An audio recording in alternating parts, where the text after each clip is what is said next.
ছাত্র জনতার রক্তের বিচার না হওয়া পর্যন্ত বাংলাদেশের রাজনীতিতে আওয়ামী লীগ এবং হাসিনার নাম নিশানা এদেশের মানুষ বরদাস্ত করবে না।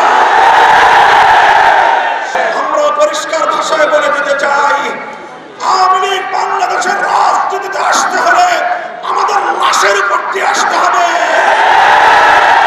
রক্ত দেব, জীবন দেব, খুনি বাংলাদেশ বিরোধী শেখ হাসিনা এবং তার স্পন্সরদেরকে বাংলার রাজনীতিতে পুনর্বাসন করবার যে কোনো পদক্ষেপকে আমরা রুখে দেবেন।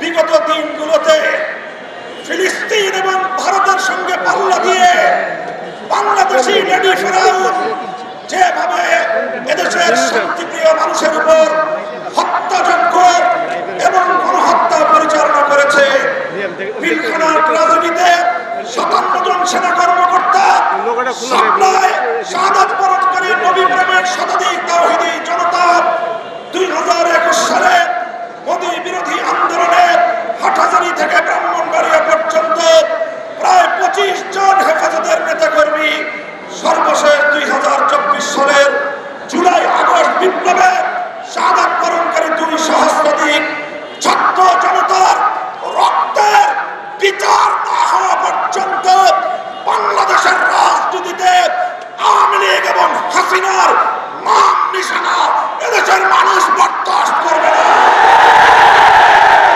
শান্তিপ্রিয় দেশের রাজনীতিতে আগুন ঢালবার জন্য আমি বারণ করব, খবরদারে আগুন নিয়ে খেলবেন না।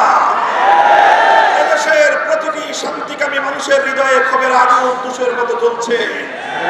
সারা দুনিয়ার মানুষ প্রেডিকশন করেছিল খুনি হাসিনার যেদিনই পতন হবে সেদিন লক্ষ লক্ষ আওয়ামী জালেমদের লাশ বাংলার মাটিতে পড়বে।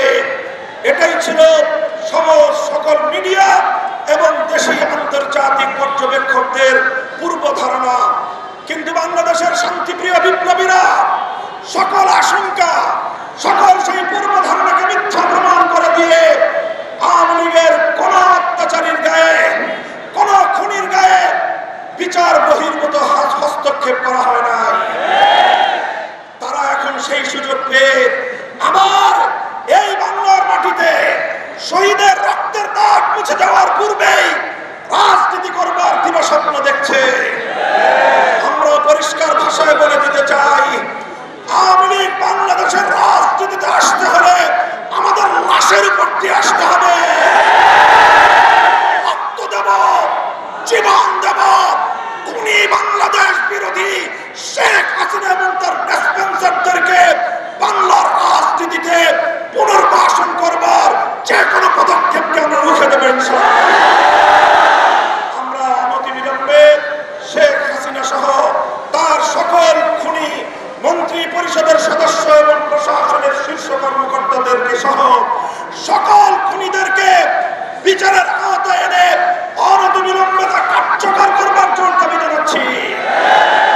বাংলাদেশ শান্ত থাকুক, বাংলাদেশের মানুষ নিরাপদ থাকুক, আর কোন প্রতিহিংসার রাজনীতি বাংলাদেশে যেন পুনর্বাসিত না হয় সেই উদাত্ত আহ্বান দেশবাসীর প্রতি সকল রাজনৈতিক এবং সকল পক্ষীয় শক্তিগুলোকে সেজন্য আমি ঐক্যবদ্ধ থাকার উদাত্ত আহ্বান জানাচ্ছি।